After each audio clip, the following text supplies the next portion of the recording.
पांचवें वेतन आयोग को लेकर केंद्रीय कर्मचारियों और पेंशन भोगियों के बीच उत्सुकता तेज हो गई है। प्रधानमंत्री नरेंद्र मोदी की अगुवाई वाली सरकार द्वारा मंजूर यह आयोग 1 जनवरी 2026 से लागू होने की उम्मीद है। इसके तहत केंद्र सरकार के कर्मचारियों और रिटायर्ड कर्मियों की सैलरी, पेंशन और भत्ते में बदलाव किया जाएगा।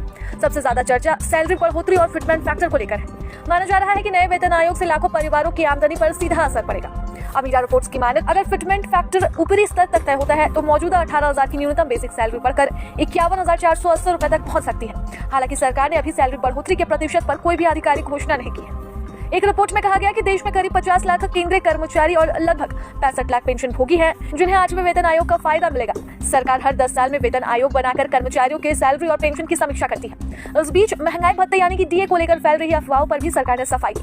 13 दिसंबर को सरकार ने सोशल मीडिया पर साफ किया कि यह दावा किया गया कि नए फाइनेंस एक्ट 2025 के बाद पेंशन भोगियों को डीए नहीं मिलेगा। सरकार ने कहा कि डीए और अन्य रिटायरमेंट लाभ जारी रहेगा जब तक किसी कर्मचारी को गंभीर अनुशासनहीनता के कारण बर्खास्त न किया गया।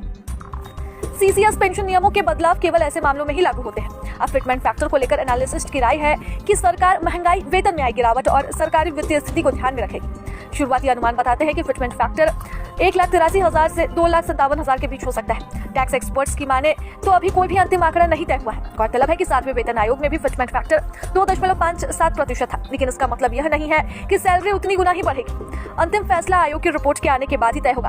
हालांकि एक बात जरूर कही जा रही थी कि 1 जनवरी से सैलरी में बदलाव देखने को मिल सकता है, लेकिन फिलहाल ऐसा कुछ भी होता हुआ नहीं दिख रहा है। इस बात की शुरुआत उस समय हुई जब कैबिनेट में इस प्रस्ताव को रखा गया और कहा गया कि 1 जनवरी 2026 से यह प्रस्ताव लागू होगा। हालांकि अब तक 8वें वेतन आयोग ने अपनी सिफारिशें सरकार को नहीं भेजी है। सरकार इस पर समीक्षा करती है और उसके बाद वापस से ये आयोग जो है वो अपनी रिपोर्ट भेजता है और उसके बाद एक लंबे प्रोसीजर के बाद ये रिपोर्ट लागू होती है। ऐसे में अभी कर्मचारियों को थोड़ा इंतजार करना पड़ेगा। जिस तरह से 7वें वेतन आयोग के समय लगभग 18 महीने का समय लगा था, ऐसे में माना जा रहा है कि इस बार भी लगभग इतना समय लग